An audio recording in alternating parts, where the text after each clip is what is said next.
Break के बाद एक बार फिर से स्वागत है। आप देख रहे हैं इंडिया 24/7 नेटवर्क। दिन भर की बहुत सारी खबरों के बीच यहां पर हम आपको सुर्खियों के साथ में रूबरू कराते हैं। सबसे पहले एग्जिट पोल, दिल्ली की एग्जिट पोल के बाद में अरविंद केजरीवाल का खरीद फरोख्त वाला कहानी यानी हॉर्स ट्रेडिंग की बात, इसे लेकर के संदीप दीक्षित कांग्रेस के नेता हैं, कहते हैं हॉर्स ट्रेडिंग की बात करके अरविंद केजरीवाल केवल और केवल सिगुफा छोड़ रहे हैं।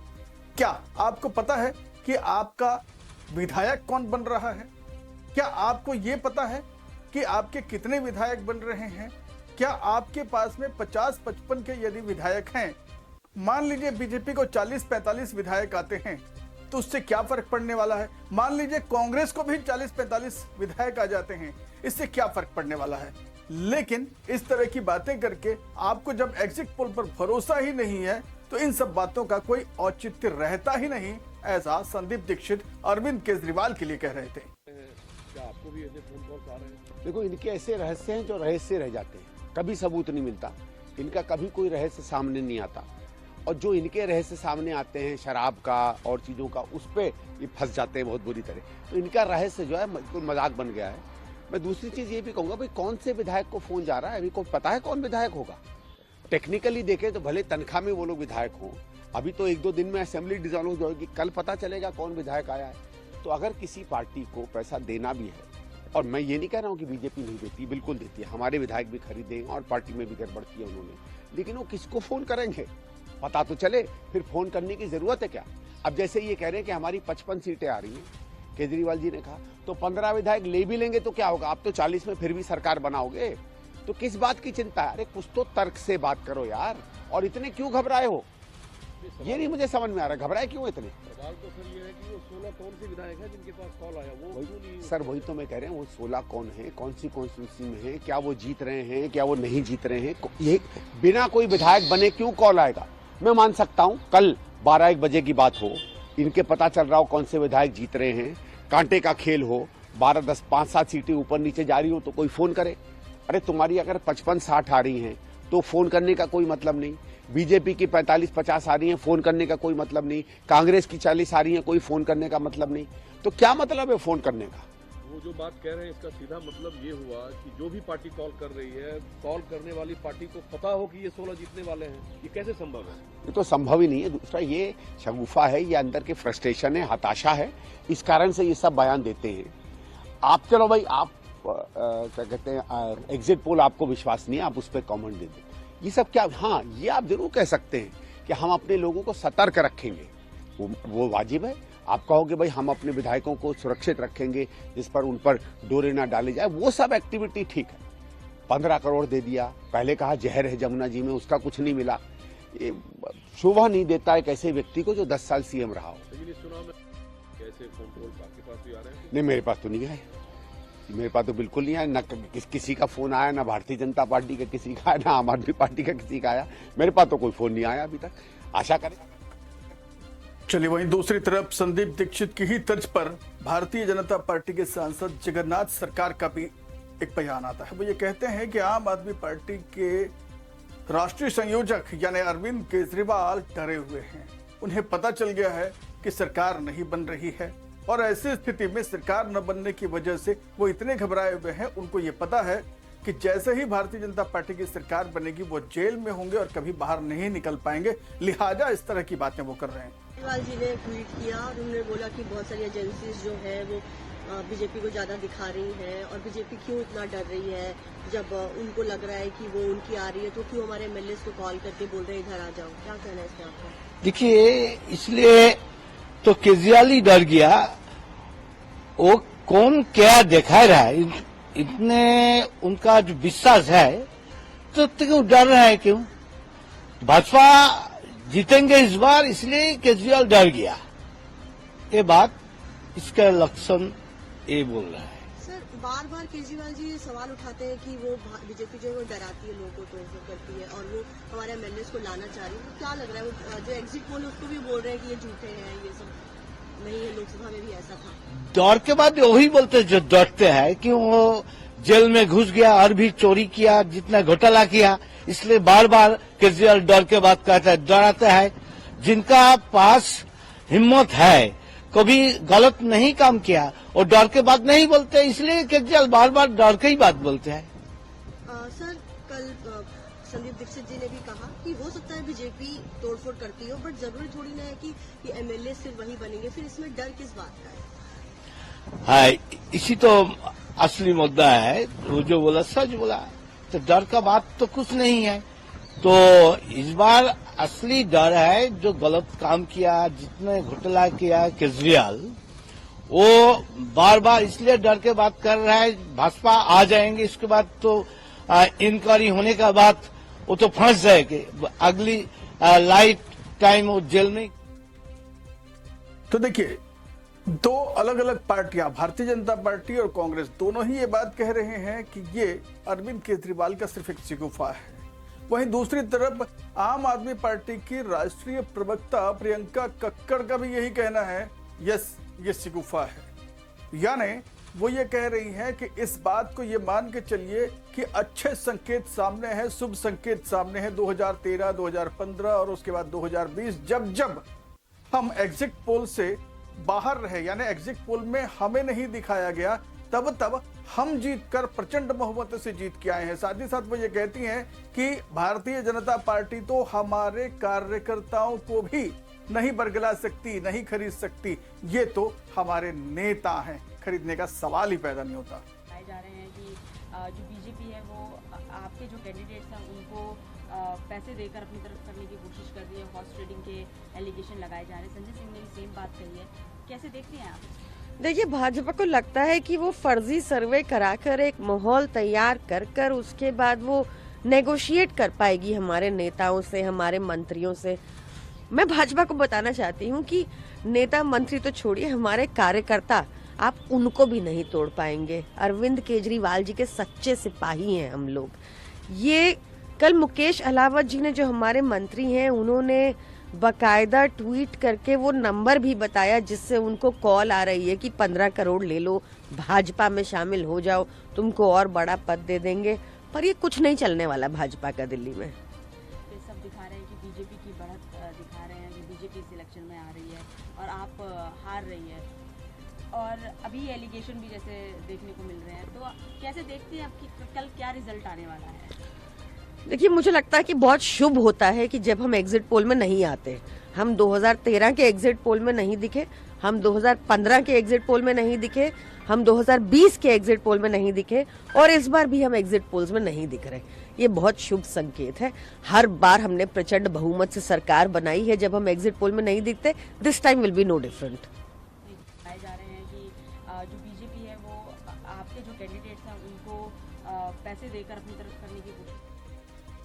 चलिए, इसी कड़ी में आगे बढ़े यदि, तो फिर एक बार भारतीय जनता पार्टी के नेता प्रवीण खंडेलवाल का जवाब आता है। वो ये कहते हैं कि आम आदमी पार्टी के लोग, खास करके अरविंद केजरीवाल, जब इस बात को समझते हैं कि उनके पास हार का कोई कारण नहीं दिखता है, तो वो सीधे तौर पर ईवीएम को या फिर भारतीय जनता पार्टी को निशाना बनाते हैं।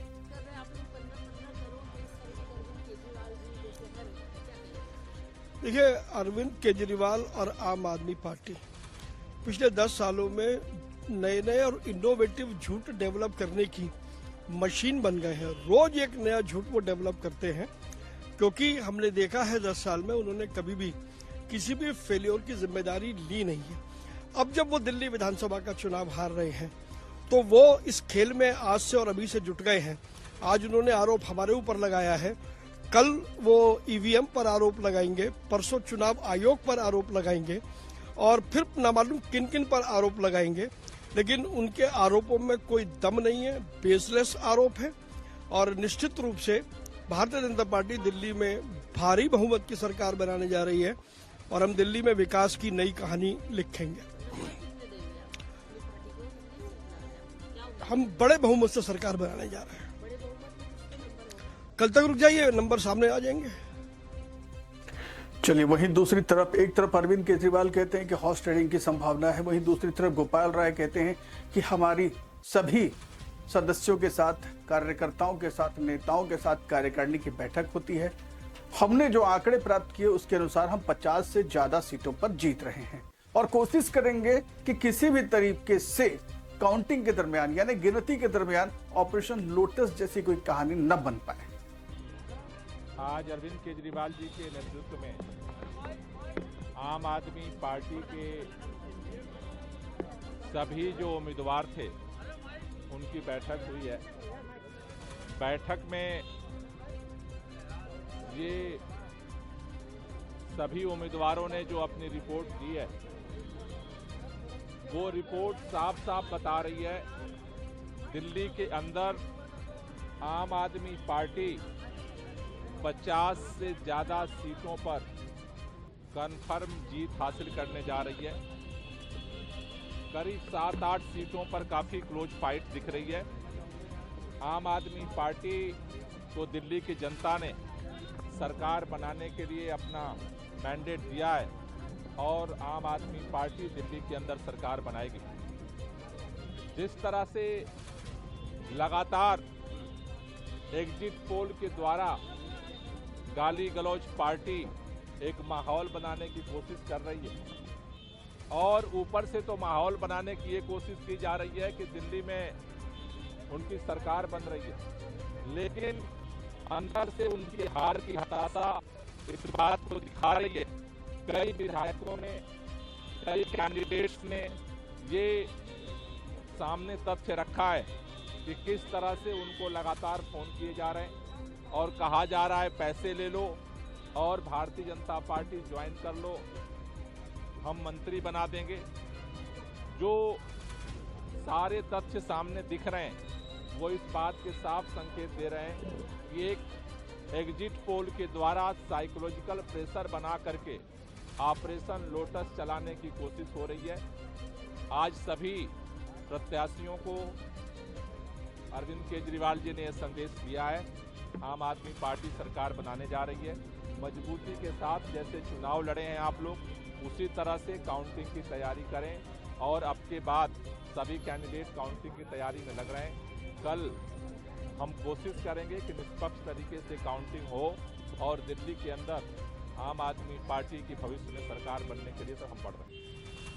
सर, ये जो आरोप लगा रहे हैं आप लोग कि आपके विधायकों को खरीदने की कोशिश की जा रही है, क्या सबूत आप लोग दे रहे हैं इस बात का कि आपके विधायकों को खरीदने की कोशिश की जा रही है और ऐसे कितने विधायक हैं? देखिए, आज कई विधायकों ने, कई प्रत्याशियों ने ये बात बताई है। सबूत की जहाँ तक बात है, हमारे सुल्तानपुरी से जो विधायक हैं, हमारे मंत्री हैं, उन्होंने नंबर भी जारी किया है और वो सारे तथ्य धीरे धीरे सबके सामने आ रहे हैं। मुझे लगता है कि कहीं न कहीं भारतीय जनता पार्टी जो एग्जिट पोल का माहौल का प्रेशर बना करके। संजय राउत यूबीटी के नेता हैं, शिवसेना के, कहते हैं अमेरिका से भारतीयों को अप्रवासित करने का जो मामला है उसे लेकर के कहते हैं माना अमेरिका के लिए वो अपराधी थे, लेकिन जैसे ही उनका विमान भारतीय सीमा में प्रवेश करता है यहां पर वो अपराधी नहीं है, लिहाजा उनके हाथों में हथकड़ियां, पैरों में बेड़ियां नहीं होनी चाहिए, ये कानून का उल्लंघन है। देखिए, जिस तरह से हमारे जो इलीगल इमिग्रेंट्स हैं वो अमेरिका के लिए है, लेकिन जब भारतीय सीमा में उनका प्रवेश हुआ, उनकी फ्लाइट का, तो हमारा कानून लागू होता है। तो हमारा कानून अगर लागू होता है तो हमारे लिए वो कोई गुनहगार अपराधी नहीं है। तो जब भारत की सीमा में प्रवेश हो गया तो उनके पैरों में और हाथ में जो जंजीर और बेड़ियां बांधी थी वो छोड़नी चाहिए थी, लेकिन हमारे जमीन पर उनका C-18 फ्लाइट उतरा और उसी हालात में जंजीर और बेड़े के साथ हमारे जमीन पर उतारा गया। ये हमारा कानून का उल्लंघन है। क्या कर रहे जयशंकर जी, क्या कर रहे हैं मोदी जी, क्या करते हैं अमित शाह जी? अमेरिका का विमान फिर उड़ने नहीं देना चाहिए था। अगर हमारे कानून का उल्लंघन किया है ये लोगों ने तो अमृतसर से विमान को वापस फ्लाई नहीं करना देना चाहिए था, हिम्मत दिखानी चाहिए थी। देखिए, जिस तरह से हमारे जो इलीगल इमिग्रेंट्स हैं वो अमेरिका के लिए है, लेकिन जब भारतीय सीमा में उनका प्रवेश हुआ, उनके चलिए, इसी तर्ज पर नगीना के सांसद चंद्रशेखर का भी बयान आता है। चंद्रशेखर आजाद कहते हैं ये भारतीयों का अपमान है, अमेरिका ने जिस तरह से कहा, भारत के प्रधानमंत्री और भारतीय सरकार ये हमेशा कहती है कि अमेरिका से उनके बड़े अच्छे संबंध हैं। यदि अच्छे हैं संबंध तो फिर इस तरह का अपमान भारतीयों का क्यों और कैसे हो गया? सर, जो हुआ है 2 दिन पहले वो अपमानजनक है। इसलिए अपमानजनक है कि हमने तो ये सुना था कि विदेशों में हमारा डंका बज रहा है, हमारा डंका बज रहा विदेशों में, लेकिन आज तो हमने सरेंडर कर दिया कि हम अपने नागरिकों के सम्मान की रक्षा नहीं कर पाए। जिस तरह से उनके पैरों में बेड़ियां डाल के, हथकड़ियां पहना के, जिस तरह युद्ध बंदियों के साथ भी जो सलूक नहीं होता उस तरह का सलूक किया गया और हमारी सरकार हाथ पे हाथ रख के बैठी देखती रही।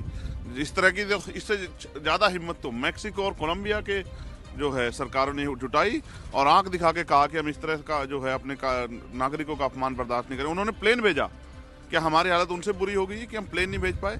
और फिर एक विदेशी देश का जो है आर्मी का जहाज हमारे यहाँ, उनको परमिशन मिल जाती है कि हमारे यहाँ लैंड कर जाता है। ये भी एक सुरक्षा में बहुत बड़ी चूक है। ये जो अपमान हुआ है, क्योंकि अमेरिका के योगदान में, अमेरिका की तरक्की में भारतीयों का बहुत बड़ा योगदान है, चाहे वो सॉफ्टवेयर के क्षेत्र में हो, चाहे वो चिकित्सा के क्षेत्र में, चाहे विज्ञान के क्षेत्र में हो, चाहे वो सांस्कृतिक क्षेत्र में हो। हम तो इतने सम्मान करते हैं विदेशियों का। हमारे यहाँ तो नारा है कि विदेशी जो है वो भगवान की तरह है, लेकिन हमारे यहाँ जो आता है मेहमानों भगवान की तरह, लेकिन जिस तरह का सलूक किया गया है वो स्वीकार्य नहीं है। और मैं ऐलान करके कहता हूँ कि विदेश मंत्री जी को इस्तीफा देना चाहिए, क्योंकि हमारी फॉरेन पॉलिसी बहुत कमजोर हो गई और फेल हुई है। हमने सरेंडर कर दिया है ट्रंप के सामने। और मेरे आज भी याद है जब इस बात का ऐलान किया था ट्रंप ने, तो हमारे विदेश मंत्री और वहां तालियाबंदी तो बैठ के देख रहे थे, उनको नहीं पता था कल क्या होगा, हमारा दूतावास क्या कर रहा था। जिस तरह के अपमान का सामना जो है भारतीयों ने करना पड़ा, हम लोग उसको स्वीकार नहीं करेंगे।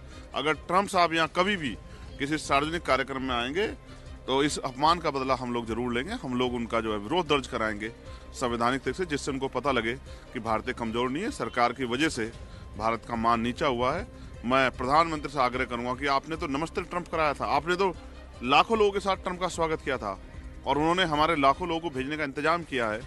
और अगर ये फेलियर है, हमारे लोग वहां गए हैं, तो इस सरकार का जो रोजगार नहीं दे पा रही सरकार, उसका फेलियर है। इस रोजगार ना देने वाली सरकार को जवाब देना चाहिए और विदेश मंत्री को इस्तीफा देना चाहिए और प्रधानमंत्री को बात करके भविष्य में अगर हमारे भारतीयों के साथ ऐसा होता है तो ये किसी कीमत पर स्वीकार नहीं किया जाएगा। इस बात के लिए भी ट्रंप से सख्ती से बात करनी चाहिए।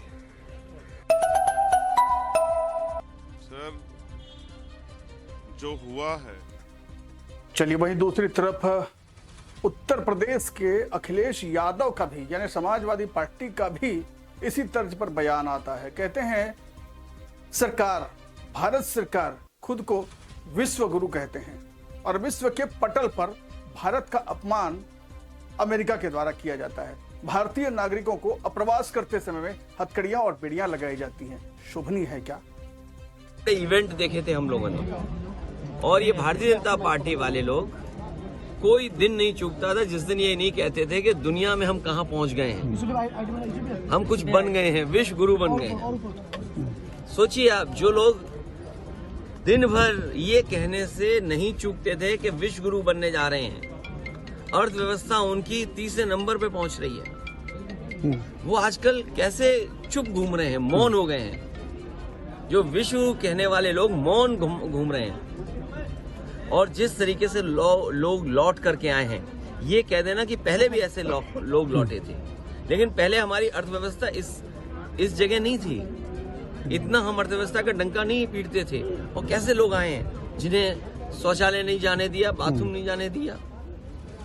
ये व्यवहार किसी व्यक्ति के साथ हो सकता है, इनह्यूमन व्यवहार है। और दुनिया का एक देश है, शायद हो सकता है अमेरिका से वो मजबूत नहीं उतना, लेकिन वहां के राष्ट्रपति ने मना कर दिया कि हम फौज से लाए हुए अपने नागरिकों को स्वीकार नहीं करेंगे, और अंततः अमेरिका को स्वीकार करना पड़ा। क्या भारत इतना कमजोर हो गया है?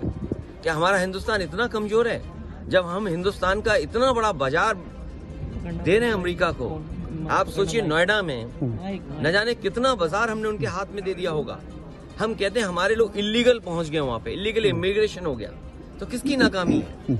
ये सरकार की नाकामी है, जो क्वालिटी ऑफ लाइफ या उनको बेटर अपॉर्चुनिटी नहीं दे पा रहे। अगर उन्हें बेटर अपॉर्चुनिटी यहाँ मिल रही होती, क्वालिटी लाइफ बेटर यहाँ होती, तो शायद वो 50 लाख और 1 करोड़ रुपए दे करके नहीं जाते। पंजाब के तो चलो 50 लाख रुपए की सुनने में आ रहा है दे करके गए हैं, लेकिन गुजरात वाले तो 1 करोड़ रुपए दे के गए हैं। कम से कम सरकार को जो पैसा दे करके गए हैं उनके सरकार को पैसे वापस कराने चाहिए। और जिस उम्मीद के साथ वो लोग गए थे, घर परिवार के लोग, वही नहीं, भारत के और भी लोग हैं जो अपनी क्वालिटी वाला बेटर जीना चाहते हैं, जॉब्स चाहते हैं, नौकरियां चाहते हैं, अपने परिवार की सिक्योरिटी चाहते हैं, अपने परिवार की प्रॉस्पेरिटी चाहते हैं। उनको सरकार मौका दे। अगर मौका नहीं देती है तो ये जो अर्थव्यवस्था में आप दिखा रहे हो ना कि हम किस ऊंचाई पे पहुंच रहे हैं, आप कुछ लोगों को ऊंचाई पे पहुंचा रहे हो, आम लोगों को उस ऊंचाई तक नहीं ले जा रहे। एग्जिट पोल के बाद टीएम सवाल खड़े किए नेतृत्व पे, आप क्या कहना चाहेंगे? इंडिया गठबंधन को लेकर के भी सवाल के नेतृत्व पे सवाल खड़ा किया है। अभी कोई बड़ा सवाल नहीं पूछना है, ये हमारा आपका, हमारा इंडिया का अंदर का मामला है, ये हम लोग सुलझाते रहेंगे। Thank you sir. इवेंट देखे थे हम लोगों ने, और ये भारतीय जनता पार्टी वाले लोग कोई दिन नहीं चूकता था जिस दिन ये नहीं कहते थे कि दुनिया में हम कहां पहुंच गए हैं, हम कुछ बन गए हैं, विश्व गुरु बन गए हैं। सोचिए आप, जो लोग दिन भर ये कहने से नहीं चूकते थे कि विश्व गुरु बनने जा रहे हैं, अर्थव्यवस्था उनकी तीसरे नंबर पे पहुंच रही है। चलिए, एक तरफ चुनाव और उसे लेकर के अपनी बातें, वहीं दूसरी तरफ विदेशी नीति को लेकर के सरकार और विपक्ष का उहापोह जैसी स्थिति। लेकिन हाल ही में बजट और बजट के बाद में आरबीआई गवर्नर के द्वारा रेपो रेट में हार्स यानी कमी को लेकर के अब बयानबाजी शुरू होते हैं। लेकिन उससे पहले संजय मल्होत्रा का एक बयान आता है, 0.25% की स्थिति में रेपो रेट को डाउन किया गया है। Taking all these factors into consideration, the RBI has estimated that real GDP growth for the next year to be at about 6.7%, with Q1 at 6.7%, Q2 at 7%, Q3 at 6.5%, and Q4 too at 6.5%. The risks are evenly balanced. Coming now to inflation, headline inflation after moving above the upper tolerance band in October has since registered a sequential moderation in November and December, standing at 5.2% now. Going ahead, food inflation pressures, absent any supply side shocks, should see a significant softening due to good Kharif production, winter easing as we witness every year in the vegetable prices, and a favorable Rabi crop prospect. चलिए, repo rate को लेकर के एक तरफ सरकार का अंग यानी आरबीआई लोगों के लिए राहत भरी नई कोशिश को एक तरफ कह रहा है, तो वहीं दूसरी तरफ मणिकम टैगोर कांग्रेस के सांसद कहते हैं कि ये छलावा है। ये जो बजट था वो दरअसल दिल्ली के चुनाव के आधार पर किया गया था, फिर वापस से सब कुछ सामान्य कर दिया जाएगा। There is a statement made by RBI Governor just now. He said that the Monetary Policy Committee has decided to unanimously to reduce the policy rate by 25% basis point from 6.5 to 6.25. Despite there is a constant opposition has been raising about how the economy has been dead. The statement by the RBI Governor, how do you look at it? We all know that the government is directionless. Government wants to only do the headline management, not the real issues. They are not addressing the real issues. And for elections only, they wake up and do some kind of thing. And now Delhi elections, the budget was for Delhi elections. Now Delhi elections are over. Now all other things will be to the normal thing only. They are not. Their direction has been lost. Therefore, we can see these kind of things by the government because of this direction lost. Last question, of course, there is a.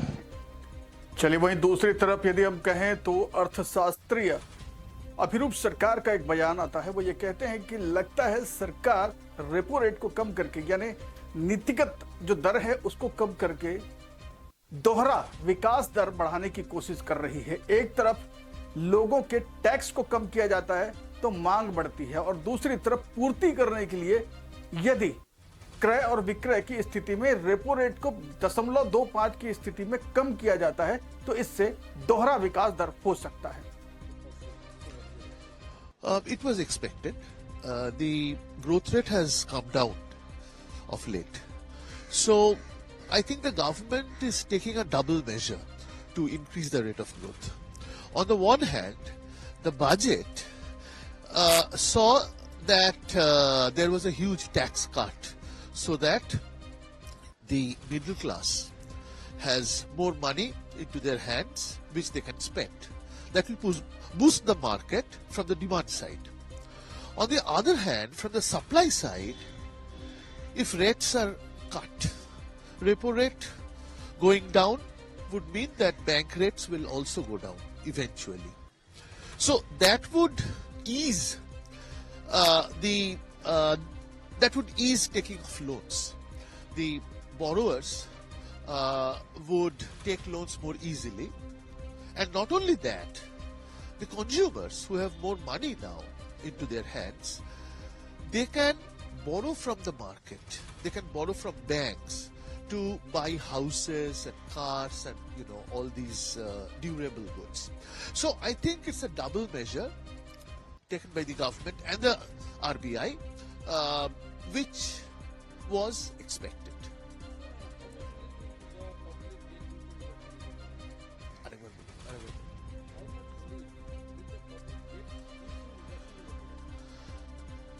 The relief depends upon the person you are talking about.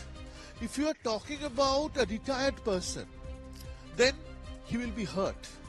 He won't get any relief because he or she depends on his savings. His saved, depends on his interest income. On the other hand, the younger people who are borrowing from the market to buy houses and cars, they will get some relief. And also the entrepreneurs who are borrowing from the market to invest, they will also get some relief, but not the elder people, the senior citizens. They are going to be hurt by this. It was expected. The growth rate has come down of late. So चलिए, वहीं पर सरकार और सरकार के बीच में आपसी रंजिश को लेकर के जिस तरह से मामले बढ़ चढ़कर सामने आते हैं, इसका सबसे बड़ा उदाहरण कर्नाटका के मूडा स्कैम का है। मूडा स्कैम को लेकर के लगातार 1 वर्षों से जद्दोजहद चल रही है और अब ऐसी स्थिति में एसएस पुन्ना का एक बयान आता है, जो कि मुख्यमंत्री यानी कर्नाटका सरकार के विशेष सलाहकार हैं, कानूनी सलाहकार हैं। कहते हैं कि यदि मांग लोकायुक्त की हुई है मूडा स्कैम को लेकर के, तो ऐसी स्थिति में सीबीआई को जांच के लिए कैसे सौंपा जा सकता है? No, you see, it is not a question of relief. It is about upholding the law. Whether the facts warranted transfer to CBI is the question that was there before the court. Under the present facts and circumstances, especially since the complainant who is before the court himself had sought for a Lokayukta investigation, and as per his prayer, Lokayukta investigation was granted, the question of transferring it to CBI would not arise. So that is the conclusion, that is the finding given by the court. The court has also said that the legal prepositions as laid down by the Supreme Court also does not warrant transfer of investigation to the CBI, either for re-investigation or fresh investigation, and passed an order. Sir, do you have anything to say to opposition party? No, the opposition party were celebrating the grant of 17A sanctioned by the governor. How that prior approval was granted, everybody knows it. But the point remains that this is a politically motivated case. It is not genuine.